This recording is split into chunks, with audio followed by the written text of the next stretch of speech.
Hey guys, tonight we begin with a subject both scandalous and scholarly, the intimate, confusing, and occasionally downright bizarre world of medieval sex. It was an era of chivalry and deeply suspicious herbal remedies, a time when foreplay often meant asking politely and hoping no one's watching. So before you get comfortable, take a moment to like the video and subscribe, but only if you genuinely enjoy what I do here. And let me know in the comments where you're tuning in from and what time it is for you. It's always fascinating to see who's joining us from around the world. Now, dim the lights.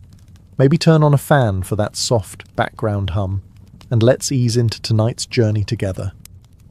Let's start with the biggest misconception. Medieval intimacy did not unfold beneath silk sheets in candlelit chambers, while a lute played softly in the background.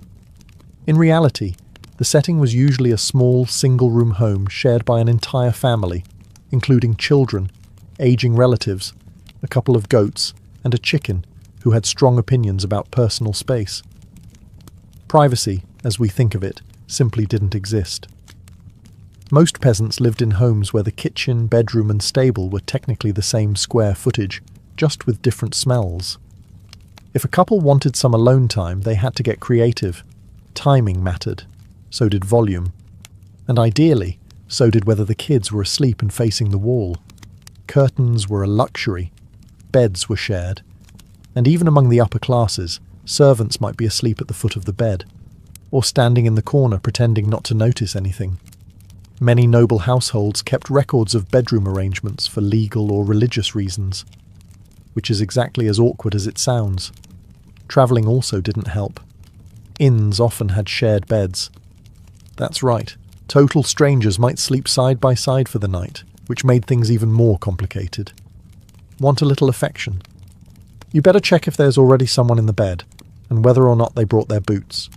If you were married, and both parties were still awake and reasonably clean, you could share a mattress of straw and hope for the best. If you weren't married, well, you had to be twice as quiet and 3 times as careful. Communities were small, walls were thin, and gossip travelled faster than plague rats. For those living in monasteries or convents, the rule was simple. No. No privacy, no distractions, and certainly no late-night whispers. But even there, human nature occasionally made things complicated, which explains why many abbeys had unusually high garden walls. In the medieval world, few things shaped private life more than the church, and it had a lot to say about what went on behind closed doors.